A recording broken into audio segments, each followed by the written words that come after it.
नमस्कार दोस्तों, थंबनेल से आप लोगों ने देख ही लिया होगा कि किस टॉपिक के ऊपर हम बात कर रहे हैं। रागिनी नायक को उनका कहना था है कि उनको गाली दी गई है, बदतमीजी उनके साथ की गई है और एक बहुत बड़े नामचीन चैनल के जो ऑनर है, जो रजत शर्मा जी, जिनका आप और हम बचपन से उनको टीवी पे देखते आए हैं और बहुत समय से, और मुझे जो लगता है कि जो इन्होंने आरोप लगाया है, क्या इनके आरोपों में सच्चाई है और क्या नहीं है, ये आने वाला समय बताएगा। बट अभी जो नई जो लेटेस्ट अपडेट ये आई है कि रजत शर्मा जी पे अभी रागिनी नायक ने एफआईआर करवा दी है। एफआईआर उन्होंने उसकी कॉपी अपने ट्विटर हैंडल पे भी डाली है और सोशल मीडिया पे हर जगह सर्कुलेट कर दी गई है, जिसके अंदर एफआईआर के अंदर क्लियर शब्दों में कहा गया है कि मुझे धमकी दी गई है। और इसके अंदर एक चीज़ और देखने वाली है दोस्तों, जिसके अंदर उन्होंने ये एफआईआर के साथ साथ उन्होंने क्या लिखा, वो सबसे बड़ी चीज़ देखने की है। इसमें लिखा हुआ है चोरी और सीना जोरी, पहले शब्द के साथ ये ट्विटर एक्स पे इन्होंने ये शुरू किया। पहले तो रजत शर्मा जी मुझे लाइव डिबेट में अपशब्द कहें, ये कहना रागिनी नायक का है। फिर अपनी लीगल टीम से डेफर्मेशन की धमकी देकर चुप कराने की कोशिश भी की जाती है। तो ये भी रागिनी जी ने अपने एक्स पे लिखा हुआ है। और गांधी मार्ग पर चलने और डरो मत का नारा बुलंद करने वाली भीड़ और भभकियों से मैं डरने वाली बिल्कुल भी नहीं हूँ, यह कहना रागिनी नायक का। और इन्होंने जो एफआईआर की है उसमें जो सेक्शन लगे हैं, सेक्शन 294 और सेक्शन 509 आईपीसी के तहत ये क्रिमिनल कंप्लेंट है और जो दिल्ली के तुगलकाबाद थाने के अंदर ये दर्ज की गई है। और इस एफआईआर की कॉपी दोस्तों ये रही सामने। इस एफआईआर के अंदर जो लिखा हुआ है ये देख सकते हैं, 11 तारीख को ये एफआईआर करा दी गई है। इस एफआईआर के अंदर साफ शब्दों के अंदर उनके लेके रजत शर्मा को लेके कंप्लेंट के लिए अपनी जो उन्होंने आपत्ति है वो दर्ज करा दी गई है। और इसके बाद उन्होंने जिस तरह से प्रेस कॉन्फ्रेंस करी है, अब वो मैं प्रेस कॉन्फ्रेंस का भी आपको अपडेट दिखाता हूँ, जिसके अंदर अब आप ये देख सकते हैं दोस्तों। आज की एक बहुत ही महत्वपूर्ण प्रेस वार्ता में सभी मीडिया बंधुओं का मैं स्वागत करती हूं, अभिनंदन करती हूं और इस्तकबाल करती हूं। और अपनी बात ये कहकर शुरू करना चाहती हूं कि हर आदमी में होते हैं 10-20 आदमी, जिसको भी देखना कई बार देखना। ये लोकसभा चुनाव इस दृष्टि से बहुत ही विलक्षण रहा है कि मोदी जी के साथ साथ भाजपा और आरएसएस की विषाक्त विचारधारा से जुड़े कई और व्यवसायों में काम करने वाले लोग, कई पत्रकार भी उसमें बेनकाब हुए हैं। मुझे लगता है कि आज की प्रेस वार्ता इसलिए भी महत्वपूर्ण है क्योंकि एक पत्रकार की बेटी होने के नाते बचपन से मैं ये सुनती आई हूं कि खींचो न कमानों को न तलवार निकालो, अगर तोप मुखातिब हो तो अखबार निकालो। तो चौथे स्तंभ, जो लोकतंत्र का चौथा स्तंभ है, उसकी निष्पक्षता और निर्भीकता पूरे लोकतंत्र के लिए कितनी महत्वपूर्ण है, ये बचपन से मुझे सिखाया गया। मैंने कई बार टीवी के डिबेट में भी ये कहा कि एक पत्रकार की कलम अगर झुकती है तो सिर्फ लिखने के लिए झुकनी चाहिए, ऐसा मेरे पिताजी हमेशा कहते थे। अब सवाल ये उठता है कि एक बहुत ही सभ्य, मर्यादित, संयमित दिखने वाले वरिष्ठ पत्रकार पत्रकारिता को कितने निचले स्तर तक ले जा सकते हैं, ये कल से वायरल हो रहे एक वीडियो ने दिखा दिया है। मैं तो रजत शर्मा जी से सीधे सीधे आज पूछना चाहती हूं कि जो अपशब्द रजत शर्मा जी ने कहे हैं वो क्या उनकी आदत है, उनकी फितरत है, कांग्रेस और विपक्ष से उनकी नफरत है, या मोदी जी का चरण वंदन है। और मुझे लगता है कि कल से भारत के सोशल मीडिया प्लेटफॉर्म्स पर लाखों लोग जो अपनी राय, अपनी प्रतिक्रिया एक अभद्र टिप्पणी के ऊपर दे रहे हैं, उन सब के सामने सार्वजनिक रूप से एक स्पष्टीकरण या बयान जरूर आना चाहिए था। मैं थोड़ी सी क्रोनोलॉजी बताना चाहती हूं कि असल में हुआ क्या। पहले हम लोग सोच रहे थे कि वो दोनों वीडियो यहां पर दिखाएं, पर वो आपको मेरी टाइमलाइन पर जरूर मिलेंगे। ये वाकया है 4 जून का, जिस दिन नतीजे लोकसभा चुनाव के सामने आ रहे थे, और मैं यहीं एआईसीसी के प्रांगण में बैठकर इंडिया टीवी पर बहस कर रही थी। अब होता ऐसा है कि अगर एंकर और प्रवक्ता साथ में बोल रहे हों, कांग्रेस की बढ़ती हुई टैली को देखकर गर्मजोशी का माहौल हो, शोर शराबा हो, और टीवी स्क्रीन सामने ना हो, तो अक्सर बुदबुदाकर या धीरे से अगर कोई बात कही जाती है तो वो सुनाई नहीं दे पाती है। उस दिन मैं नहीं सुन पाई, मेरे सामने टीवी स्क्रीन भी नहीं थी। फिर ये वीडियो अचानक से वायरल होना शुरू हुआ। कल मेरे और पवन खेड़ा जी के संज्ञान में हमारे कुछ कांग्रेस के कार्यकर्ताओं ने भी, और ट्विटर यानी कि एक्स, पहले ट्विटर कहा जाता था, उस प्लेटफॉर्म पर भी हमें कई लोगों ने ये वीडियो भेजा। और मैं सच कहती हूं, पहले तो यकीन नहीं हुआ कि रजत शर्मा जैसे व्यक्ति सार्वजनिक तौर पर एक लाइव डिबेट में इतनी भद्दी गाली का प्रयोग कर सकते हैं। और चूंकि जो वीडियो हमें भेजा गया उसमें नीचे वो गाली लिखी हुई भी थी, तो मन नहीं माना कि ऐसा हो सकता है। हम इंडिया टीवी के प्लेटफॉर्म पर गए, वहां से जो उन्होंने खुद फुटेज डाली थी उस फुटेज को निकाला, उस फुटेज की उस क्लिप को निकाला जिसमें ये वाकया घटित हो रहा है। और वहां पर भी, जिसे अंग्रेजी में एक एक्सप्रेशन कहा जाता है, अंडर द ब्रेथ, बुदबुदाकर, धीरे से, केवल इस बात पर कि मैं उन्हें टोक रही हूं कि कांग्रेस पर आज भी लगातार प्रहार मत कीजिए। शायद मोदी जी की घटते हुई संख्या और कांग्रेस की बढ़ती हुई संख्या को देखकर झुंझला इतना गए कि उन्होंने वो गाली दी। और अब मैं एक नारी के तौर पर भी, एक भारतीय महिला के तौर पर, मैं ये जानना चाहती हूं रजत शर्मा जी से कि ये बात सिर्फ एक रागिनी नायक की नहीं है। मैं 10 साल से ईमानदारी से अपनी पार्टी का पक्ष टीवी पर रख रही हूं। आप पत्रकार होते हुए भी भाजपा का पक्ष रख रहे हैं। मोदी जी के साथ जो आपका इंटरव्यू हुआ वो सबने देखा, किस तरीके की बातचीत उसमें हुई, सबने देखा। मेरे माँ बाप, मेरे बूढ़े सास ससुर, मेरे बच्चे, सब वो वीडियो देख रहे थे।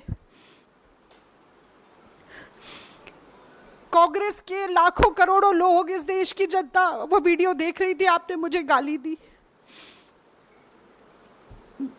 सिर्फ इसलिए कि मैं ईमानदारी से अपनी पार्टी का काम कर रही हूँ, सिर्फ इसलिए कि मैं ईमानदारी से अपनी पार्टी का काम कर रही हूँ।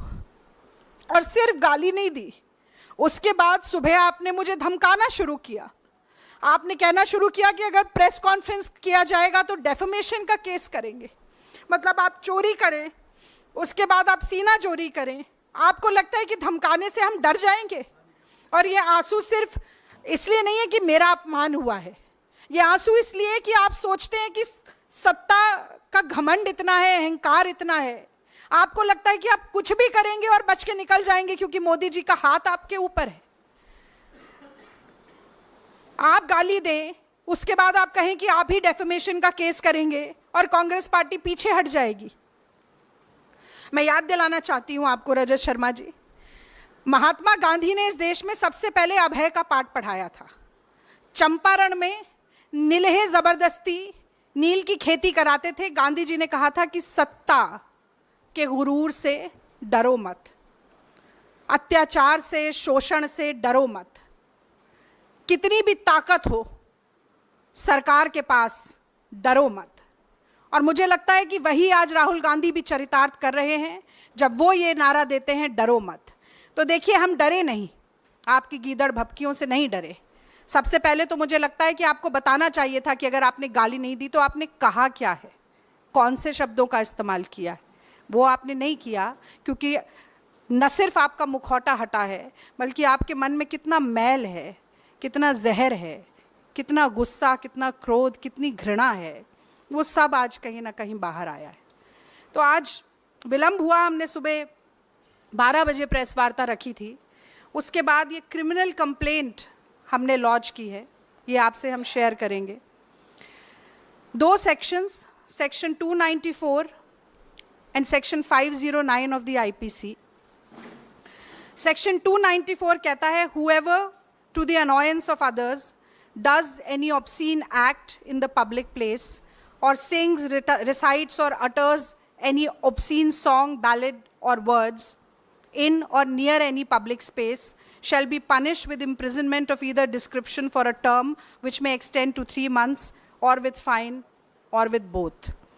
और दूसरा section 509, outraging modesty of a woman. Whoever intending to insult the modesty of a woman utters any words, makes any sound or gesture, or exhibits any object intending that such word or sound shall be heard, or that such gesture or object shall be seen by such woman, or intrudes upon the privacy of such woman, shall be punished with the imprisonment for a term which may extend to 3 years, and also with fine. तो आपकी धमकियों और गीदड़ भपकियों से आपने चुप कराने की कोशिश की, खामोश कराने की कोशिश की। हमने ये क्रिमिनल कंप्लेंट लॉन्च की है और हम न सिर्फ ये उम्मीद रखते हैं कि इस पर प्राइमा फेसे इन्वेस्टिगेशन के बाद एफआईआर भी दर्ज होगी, बल्कि मैं आज एनसीडब्ल्यू को भी आप सभी मित्रों के माध्यम से जगाना चाहती हूँ। ये सुओ मोटो कॉग्निजेंस एनसीडब्ल्यू कब लेना सीखेगी? नेशनल कमीशन ऑफ वुमेन को कठपुतली की तरह नचाना मोदी सरकार कब बंद करेगी? हमने पहलवान बेटियों की पीड़ा देखी, उनकी छाती पर लातें मारी गईं, उनको अपने मेडल सड़क पर छोड़ने पड़े, हर तरह का दुर्व्यवहार हुआ। तो मोदी जी से बहुत ज़्यादा अपेक्षा नहीं है, पर एक बार फिर आज गेंद उनके पाले में भी है कि कहीं ना कहीं नारी शक्ति की बात करना, नारी वंदन की बात करना, तमाम बड़े बड़े नारे देना नारियों से संबंधित, आज उन सभी का एक बड़ा फैसला, उनका सत्यापन करने का एक बड़ा फैसला वो ले सकते हैं। और मुझे लगता है कि आगे बढ़कर इस मसले पर बोलना चाहिए। और अंत में मैं ये बात ज़रूर कहना चाहती हूँ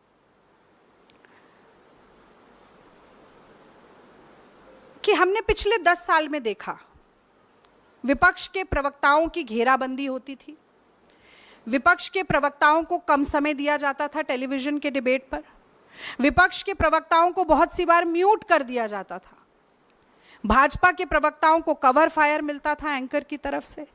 लेकिन एक परिकल्पना में जो सबसे बड़ी अतिशोक्ति होती है ना, हम भी जब ये होता था तो हम बैठ के कहते थे कि भाई कुछ भी हो जाए, एक दिन ऐसा नहीं आएगा कि कभी माँ बहन की गाली देने की नौबत आन पड़े। और मुझे लगता है कि उस भयावह परिकल्पना को चरितार्थ करने का काम, उसको यथार्थ में बदलने का काम जो रजत शर्मा जी ने किया है, अगर नैतिकता का एक अंश भी उनके मन में होता तो ये मुझे डेफेमेशन की धमकी देने के बजाय सार्वजनिक प्लेटफॉर्म पर, अब वो बहुत सारे एंकर्स से और भाजपा के ट्रोलर से और गाली दिलवा रहे हैं।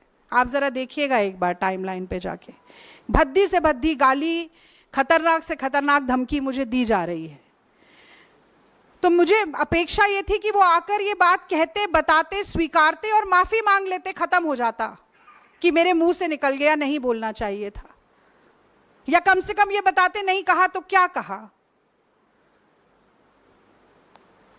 तो ये जो घमंड है, ये जो धृष्टता है, ये जो अहंकार है, ये जो अहम है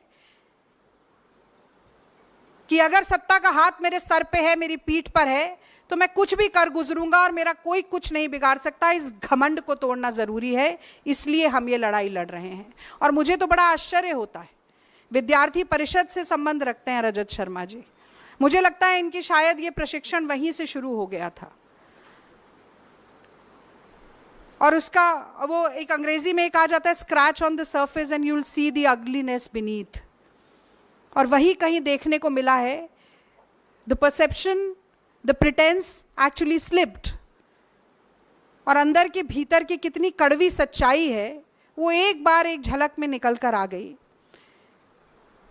तो एनसीडब्ल्यू इस बात का संज्ञान ले। प्रधानमंत्री नरेंद्र मोदी अगर इस देश की नारी शक्ति के प्रति लेश मात्र भी श्रद्धा रखते हैं, सम्मान रखते हैं मन में, तो इस बात का संज्ञान ले। और रजत शर्मा जी सावगोई के साथ आकर जो 2 सवाल मैंने पूछे कि आपने क्यों कहा, और अगर नहीं कहा तो क्या कहा, ये धमकियां देने के बजाय ये बात आकर बताएं, क्योंकि आपकी अदालत तो बहुत लंबे समय तक करते रहे, आज जनता की अदालत में वो खड़े हैं। और मुझे लगता है कि ये सिर्फ रागिनी नायक का अपमान नहीं है, ये पत्रकारिता पर एक बड़ा लांछन है। आज पत्रकार साथी अगर एकजुट होकर नहीं कहेंगे कि ये गलत है, नहीं होना चाहिए, तो आज एक रागिनी नायक के साथ हुआ है, कल किसी और के साथ होगा। किसी की भी माँ बहन बेटी के साथ अब गाली गलौज की नौबत आ जाएगी। लाइव डिबेट में, लाइव चैनल्स पर ऑन एयर गालियां बकी जाएंगी। और ये सिर्फ मेरी बात नहीं है, कहीं ना कहीं इस देश की सारी महिलाएं आज कह रही हैं, पत्रकार बंधुओं से कह रही हैं कि लाज राखो मेरे घूंघट पट की। और यही बात एक बहुत ही दुख भरे मन के साथ मैं आप लोगों से साझा करना चाहती थी इस प्रेस वार्ता के जरिए। यदि कोई भी सवाल आपके मन में है, आज इसी विषय पर बोलूंगी, तो ज़रूर मैं जवाब देना चाहती हूँ।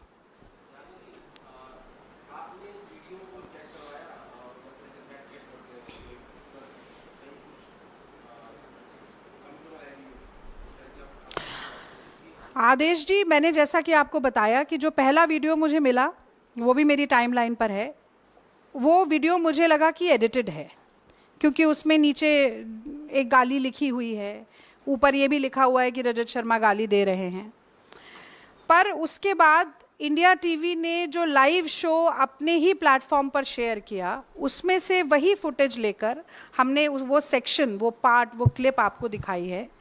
अगर वो मॉफ्ड है तो इंडिया टीवी अपने ही सीनियर मोस्ट एडिटर की मॉफ्ड वीडियो क्यों शेयर करेगा? वो किसी और प्लेटफॉर्म से नहीं ली गई, उसके साथ कोई छेड़खानी नहीं की गई।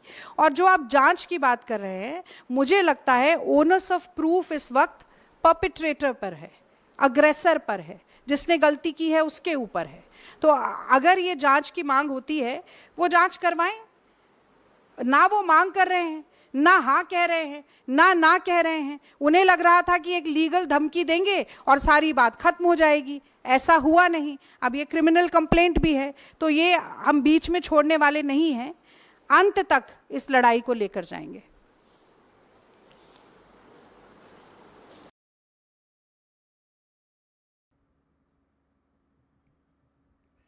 तो दोस्तों, आपने सुन लिया रागिनी जी का एक पक्ष, और उसके बाद रागिनी जी ने जो भी अपनी तरफ से कहना था, इल्ज़ाम लगाने थे, या उन्होंने एफआईआर करी, वो सारे तथ्य उन्होंने मीडिया के सामने रखे हैं। अब हम एक तथ्य दूसरे पक्ष का भी सुनेंगे, जो आप तक ज़रूर पहुंचाएंगे कि उसके अंदर उन्होंने क्या कहा रजत शर्मा जी का। तो रजत शर्मा जी का भी सुनना बहुत ज़रूरी है दोस्तों, वन साइडेड कभी नहीं होना चाहिए इंसान को। सबसे पहले मैं बड़े दुख के साथ से आपको एक साजिश के बारे में बताना चाहता हूं जो मेरे साथ हुई है।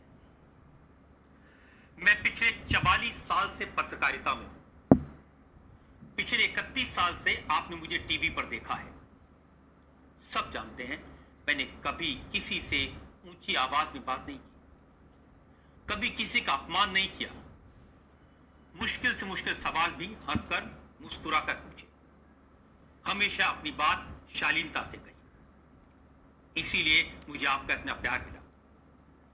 लेकिन आज सुबह मुझे जब यह पता चला कि कांग्रेस पार्टी के मीडिया सेल ने कल रात सोशल मीडिया पर एक झूठा कैंपेन चलाया कि इलेक्शन की काउंटिंग वाले दिन एक लाइव शो में मैंने गाली दी, ये सुनकर मुझे बहुत तकलीफ हुई। मैंने अपने जीवन में आज तक कभी भी कहीं भी किसी को गाली नहीं दी। जब ये झूठा इल्जाम लगा तो इंडिया टीवी की तरफ से कांग्रेस का कम्युनिकेशन डिपार्टमेंट चलाने वालों को एक चेतावनी दी गई। एक लेटर भेजकर आगाह किया गया कि वो झूठ ना फैलाएं।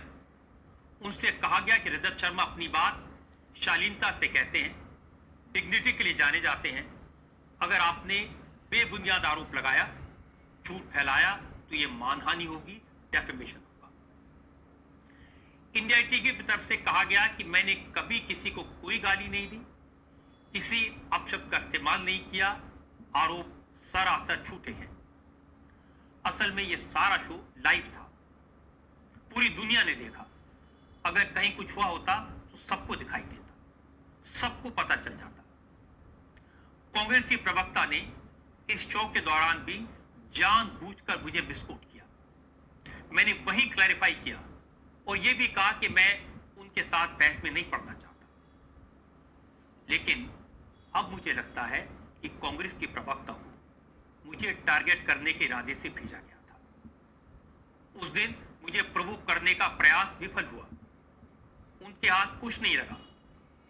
लाइव शो 4 जून को हुआ था, उसमें गाली देने जैसी कोई बात थी ही नहीं। इसीलिए 10 तारीख तक कोई कुछ नहीं बोला। 6 दिन बाद गाली देने का झूठा आरोप लगा दिया। मेरे लिए मेरे दर्शक सबसे पहले हैं। आपको ये जानने का हक है कि मैंने क्या कहा, उस शो में क्या हुआ। इसलिए उस दिन जो लाइव शो हुआ उसका वो पूरा हिस्सा मैं आपको सुनवा देता हूं, जिसे लेकर मुझे बदनाम करने का प्रयास किया गया। दोस्तों, इस चीज को जरा ध्यान से समझना। कि नरेंद्र मोदी के लिए 250 सीटें लेना भी हार कह दिया जाएगा और इनके लिए 90 सीटें लेना भी जीत कह जाएगा। वो कहावत थी ना, nothing succeeds like success, अपेक्षा nothing fails like failure। इनसे अपेक्षा नहीं थी। इसलिए अगर ये अपेक्षा इतनी बड़ी ना होती तो ये कहा जाता है कि एंटी इनकम्बेंसी है, इतनी सीटें नहीं मिलेंगी, पहुंच नहीं पाएंगी। तब लगता है मुझे लगता है 3 दिन का डिबेट होता है। मेरे अपना अनुभव ये है कि ये विश्लेषण जो है ना, इसके सबक जो है वो 3 दिन के होते हैं। इसके बाद सत्ता किसकी है वो असलियत होती है। एक बात जो कही जा रही थी कि कांग्रेस हाशिए पे चली जाएगी, कांग्रेस खत्म हो जाएगी, वो कहीं ना कहीं जो बात है वो इस अगर यही रुझान जो है चेंज होते हैं तो वो कहीं ना देखिए, मैं हमेशा कहता हूं कि कांग्रेस आज भी देश में बड़ी पार्टी है। चाहे गुजरात में उनकी एक सीट भी ना आए, लेकिन गुजरात में वो बड़ी पार्टी है। मध्य प्रदेश में एक भी सीट ना आए, लेकिन मध्य प्रदेश में भी वो बड़ी पार्टी है। लेकिन उनकी लीडरशिप उसको लेकर आ जाए और बना दे। अब कांग्रेस सीटें कहां जीत रही है? या तो साउथ में या यूपी में, बिहार में वो दूसरों के कंधे पर चढ़ के जीत रही है। रजत जी, जहाँ एक महाराष्ट्र में जीती थी सीट, आज वो 10 सीटें जीत रहे हैं। वो भी देखिए, वो भी 3 लोग हैं। अपने दम पर कितनी जीत रही है? जो 235 सीटें बीजेपी अपने दम पर जीत रही है, ये बहुत बड़ा फर्क है। कांग्रेस प्रवक्ता रागिनी नायक हमारे साथ जुड़ रही हैं। रागिनी जी, बहुत स्वागत है आपका इंडिया टीवी पर। जो रुझान दिखाई दे रहे हैं, इंडिया अलायंस 237, एनडीए 292 और कांग्रेस पार्टी का स्कोर अभी हम कहें 94 सीटें कांग्रेस के खाते में रुझान में दिखाई दे रही है। क्या कहेंगे आप? मीनाक्षी, सबसे पहले तो मैं कहूंगी कि जो 10 साल का न्यायकाल था ना नरेंद्र मोदी जी की सरकार का, तो उसके लिए मैं ये जरूर कहना चाहती हूँ कि 10 साल से देश में घूम घूम, बाधा विघ्नों को चूम चूम, सहधूप घाम पानी पत्थर, कांग्रेस आई कुछ और निखर, सौभाग्य न हर दिन सोता है, देखें आगे क्या होता है। तो जैसा कि अभी कोई बता रहा था, चूंकि टीवी स्क्रीन मेरे सामने नहीं है, मैं रजत जी की आवाज पहचान रही थी, बाकी मुझे थोड़ा संशय था। कोई कह रहा था कि केवल 2.25 लाख या 2.5 लाख वोट काउंट हुए हैं। तो मुझे लगता है थोड़ा और रुकना चाहिए। और जिस तरह से हंसी ठिठोली के साथ प्रधानमंत्री पद बढ़ गया, भाजपा के प्रवक्ता कह रहे थे, शायद मंत्रिमंडल भी कर रहे होंगे, जरा जीत के लड्डू और हार का ठीकरा संभाल कर रखिए। थोड़ी देर में आदान प्रदान होने वाला है। मैं उत्तर प्रदेश के बारे में जरूर कहना चाहती हूँ कि उत्तर प्रदेश में अगर अयोध्या की सीट पर पीछे हैं, स्मृति ईरानी वाली अमेठी की सीट पर पीछे हैं, अरुण गोविल वाली मेरठ की सीट पर पीछे हैं, तो एक बड़ा संदेश मुझे लगता है देश की जनता ने दिया है कि सांप्रदायिकता, धार्मिक उन्माद, मंदिर मस्जिद, मछली मटन, मुल्ला घुसपैठिया, माफिया, मंगलसूत्र मुजरा वाली राजनीति देश में नहीं चलनी चाहिए। लेकिन रागिनी जी, मध्य प्रदेश में तो क्लीन स्वीप है। मुझे पूरा, आपने इतनी देर बात की, भाजपा के प्रवक्ता में स्टूडियो में बैठे, जरा मुझे 2 मिनट तो दीजिए। आज तो आप लोगों का दिन है, बोलिए। हाँ, तो मैं कह रही हूँ कि देखिए 45 साल में जो सबसे ज्यादा बेरोजगारी रही, 35 साल में सबसे ज्यादा महंगाई रही, 75 साल में सबसे ज्यादा रुपए में गिरावट रही, थाली थी तो खाना नहीं था, डिग्री थी तो नौकरी नहीं थी, सिलेंडर था तो गैस नहीं थी, शौचालय था तो पानी नहीं था, वाहन था तो पेट्रोल और डीजल भरवाने के लिए पैसे नहीं थे। ये हालात देश में हुए। 80 करोड़ लोगों को ये जो कहा गया तथाकथित रूप से अन्न पहुंचाया गया, राशन दिया गया, उसके बाद ग्लोबल हंगर इंडेक्स पे भारत का नंबर 111वें अंक पर पहुंच गया था। ये सच्चाई थी। इसीलिए कहीं ना कहीं ये बात स्वीकार नहीं होगी। मुझे रजत जी की एक बात से आपत्ति हुई, उन्होंने कहा कि कांग्रेस अगर डबल भी कर लेती है तो कोई बड़ी बात नहीं है। तो आज पूछना चाहिए, भाजपा के प्रवक्ता बैठे, कि ये 400 पार के नारे का क्या हुआ? 370 अपने आप पार कर लेंगे, उसका क्या हुआ? सारे एग्जिट पोल जो गलत साबित हुए, उसका क्या हुआ? और मीनाक्षी, आप भी देखिए, अगर आप एनडीए कह रही हैं तो कृपया इंडिया बोलिए, या तो आप एनडीए अलायंस बोले, फिर आप इंडिया अलायंस बोले तो मैं समझ सकती हूँ, पर ये दुभाती आज के दिन तो कम से कम मत। अच्छा, चलिए, एनडीए और फिर कह रही है इंडिया अलायंस, ये तो गलत बात है। और ये आपने ये जो भगवा और हरा कर दिया। रागिनी, पहली बात तो देखिए, मैं नहीं आपसे ज्यादा बहस करना चाहता, लेकिन आप समझिए मैंने क्या कहा था, उसको मत मिसकोट करिए। मैंने कहा था कांग्रेस अगर 90 सीटें भी जीत ले तो उसकी जीत मानी जाएगी। नरेंद्र मोदी, ये दर्शक देख रहे हैं, आपने कहा था कोई बड़ी बात नहीं है, मैं सुन रही थी आधे घंटे से। चलिए रागिनी जी, आप किसी भी इस तरीके की बहस में नहीं जाते हैं। केवल भाजपा प्रवक्ता से बात। और वो ना जीते तो वो उनकी हार मानी जाएगी। बिल्कुल बिल्कुल, हो सकता है आप फिर से दोबारा सुनिएगा रागिनी जी, हो सकता है कॉन्सेप्ट कई बार क्लियर नहीं हो पाता। अब इसमें गाली कहाँ है ये साबित करना उनका काम है, जिन्होंने झूठा आरोप लगाया है। ये वीडियो पहले भी अवेलेबल था, आज भी अवेलेबल है और कल भी है, कोई भी इसे देख सकता है। मुझे कुछ छिपाने की जरूरत नहीं है, क्योंकि मैंने कुछ गलत नहीं किया, कुछ गलत नहीं कहा। वार्निंग देने के बावजूद कांग्रेस की मीडिया सेल ने अपना इल्जाम दोहराया, इसलिए अब ये मामला मैंने अपनी लीगल टीम को सौंप दिया है। अब कानून अपना काम करेगा। आप मुझे अच्छी तरह जानते हैं, मैं ऐसी किसी साजिश से डरने वाला नहीं, क्योंकि सच मेरे साथ है, फैक्ट्स मेरे हक में है। इसीलिए जिन्होंने जानबूझकर मुझे बदनाम किया, वो सब लोग जिन्होंने सोच समझकर मेरे खिलाफ साजिश की, उन सबको अब अदालत में जवाब देना पड़ा। आज सबसे पहले मैं बड़े दुख के साथ भारी तो दोस्तों, आपने दोनों पक्ष सुन लिए हैं।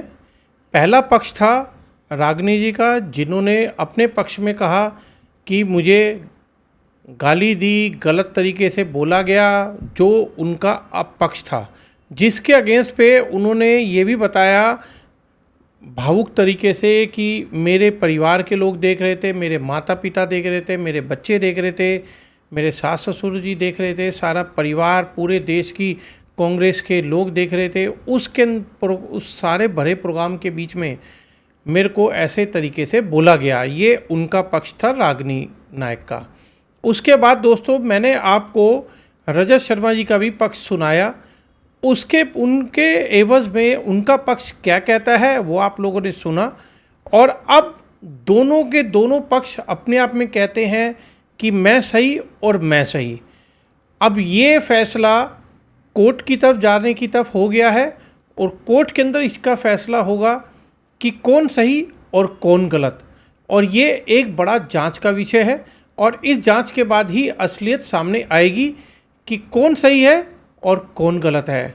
चलिए दोस्तों, इस चैनल पे बने रहिएगा, और ऐसी खबरें आपको लगातार सबसे पहले मिलती रहेंगी। धन्यवाद।